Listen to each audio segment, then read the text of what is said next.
Surely many men around the world must envy Kenyan men, as the law allows them to have multiple wives without any barriers. Or you might be surprised to learn that the capital city, Nairobi, was once called Nairobi-robbery due to its high crime rate. Let's explore this fascinating country together with Knowledge Compass. Don't forget to like and subscribe to the channel so you won't miss out on our next interesting and informative videos. Number 10. Geographical location and area of Kenya. Kenya is located on the eastern coast of the African continent, right by the Indian Ocean, serving as a crucial gateway connecting the interior of Africa with the outside world through the sea. The country borders 5 nations: to the north, Ethiopia and South Sudan; to the east, Somalia; to the west, Uganda; and to the south, Tanzania. With such a central position, Kenya is not only a hub of trade, but also a crossroads of Bantu, Nilotic, and Cushitic cultures. Kenya covers an area of approximately 580,367 square kilometers, which is comparable to the size of France or nearly equal to the state of Texas in the United States. This makes Kenya one of the largest countries in East Africa, large enough for you to travel from the sunlit beaches of Mombasa, across the Maasai Mara Plains, to the cloud-capped peaks of Mount Kenya on the same journey. However, it is also one of the most dangerous countries with high unemployment rates, poverty, drug and alcohol abuse, domestic violence, and crime. Number 9. Nairobi-robbery, the past nickname of the capital.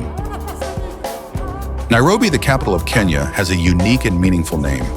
The name comes from a phrase in Maasai, one of the main languages spoken by the Maasai people in Kenya.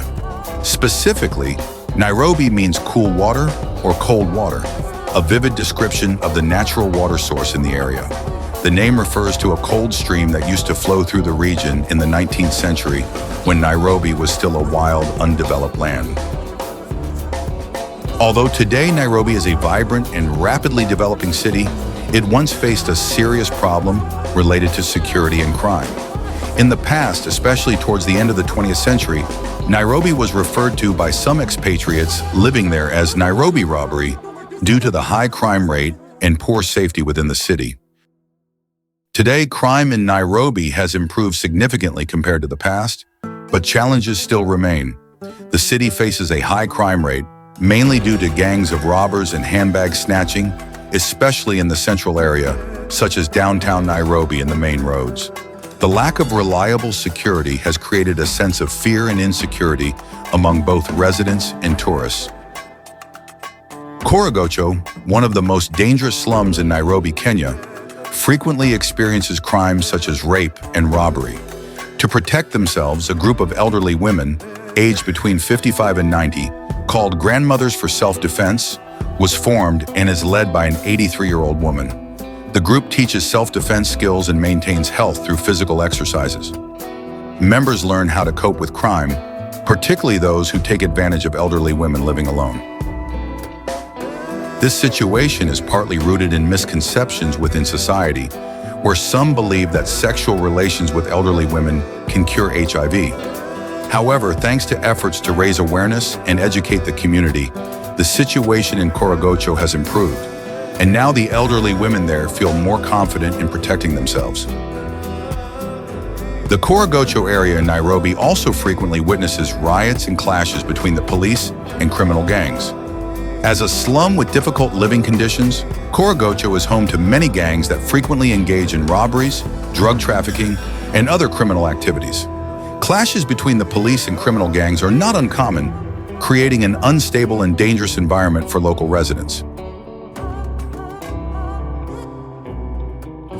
Number 8. Nairobi National Park. Nairobi National Park is one of the standout and unique destinations in Nairobi, Kenya. Located right in the heart of the city, this park offers a perfect blend of wild nature and modern urban developments. Visitors to Nairobi can easily explore this national park, where they can witness iconic African wildlife such as lions, zebras, and giraffes, all while still seeing the city's towering skyscrapers in the distance. The national park is not only a wildlife conservation area, but also a popular tourist attraction with lush landscapes and expansive space. Tourists can take part in safari tours to explore the pristine beauty of the park. Nairobi National Park is not just a fantastic place to experience wildlife. It also plays a vital role in preserving Kenya's rich cultural heritage and natural resources.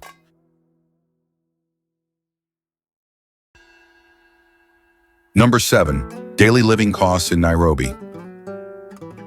The cost of daily living in Nairobi, Kenya, can vary depending on factors such as accommodation, food preferences, and transportation, but generally you can expect the following average prices. If you're traveling on a budget, you can find a bed in a dormitory or a budget hostel ranging from $10 to $30 per night.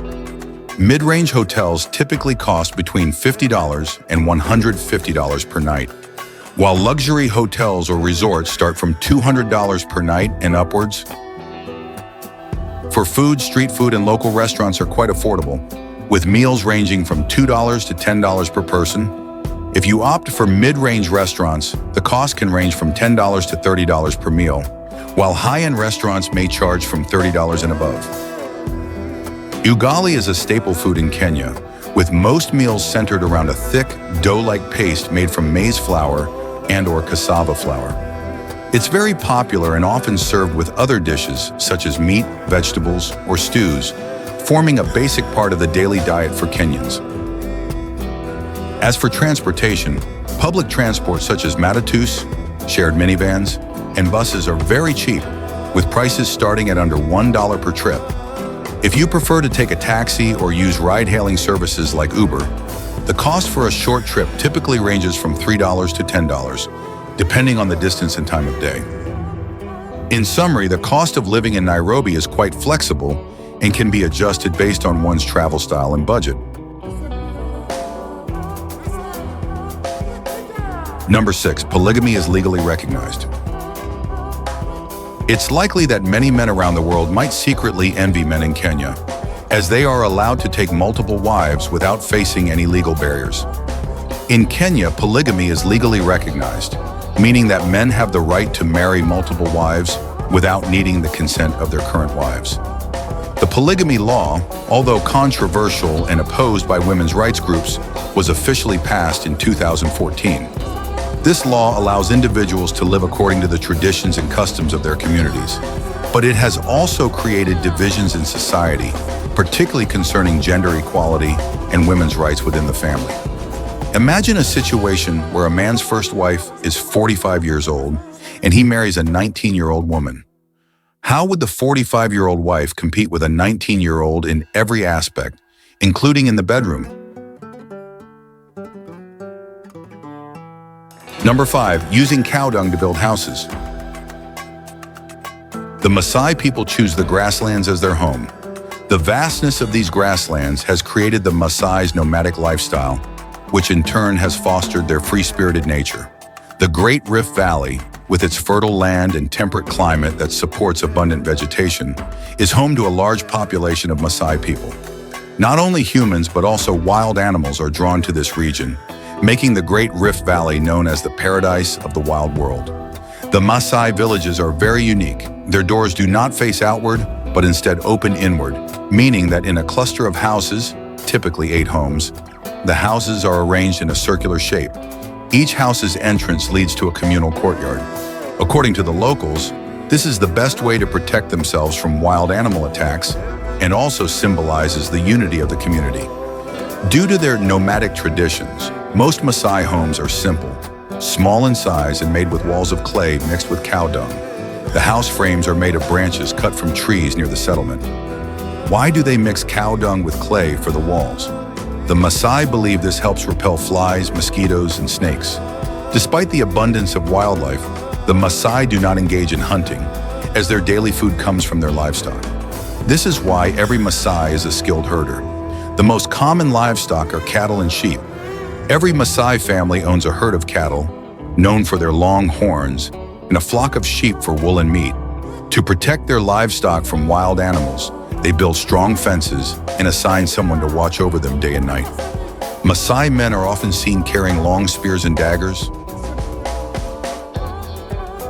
Number 4. Meaning of the Kenyan flag. The Kenyan flag is made up of horizontal stripes in black, red, and green, separated by thin white stripes. In the center, there is a shield and two crossed spears. The black represents the native people of Kenya. The red symbolizes the struggle for freedom.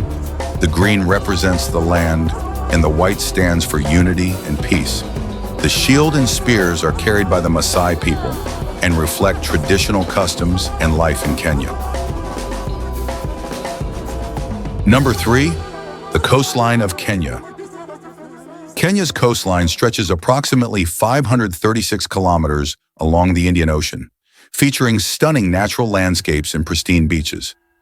This coastline is a popular tourist destination, attracting visitors with its fine white sand, clear turquoise waters, and beautiful small islands.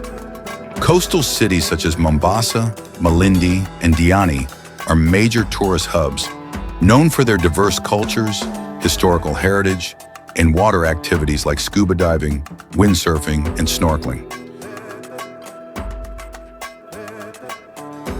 Number 2, severe water scarcity.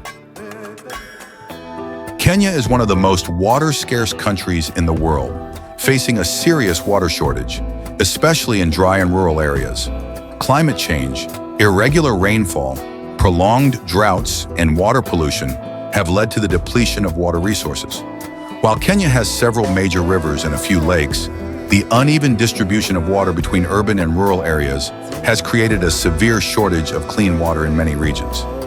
This situation not only negatively affects public health, as infectious diseases like diarrhea and malaria increase, but it also has a significant impact on productivity in agriculture and livestock farming, two vital sectors for Kenya's economy. Number 1, the state of education in Kenya. Around 90% of Kenya's population has access to free primary education, thanks to an education policy implemented in 2003, which covers students from grades 1 to 8. Despite the high enrollment rate, a significant portion of students still drop out, especially in rural and impoverished areas. This issue is primarily due to financial difficulties, lack of infrastructure, poverty, and sometimes family pressure, where children are required to work for a living instead of continuing their education. The secondary school completion rate in Kenya currently stands at only about 50%. In particular, the rate of female students continuing to secondary education is lower than that of males, due to factors such as early marriage, unintended pregnancies, and lack of family support. Therefore, while primary education is free and widely accessible, ensuring students continue their education into secondary school remains a major challenge for Kenya's education system. Thank you for watching. We hope you enjoyed learning about Kenya's unique culture, landscapes, and challenges. Don't forget to like, subscribe, and stay tuned for more exciting videos from Knowledge Compass.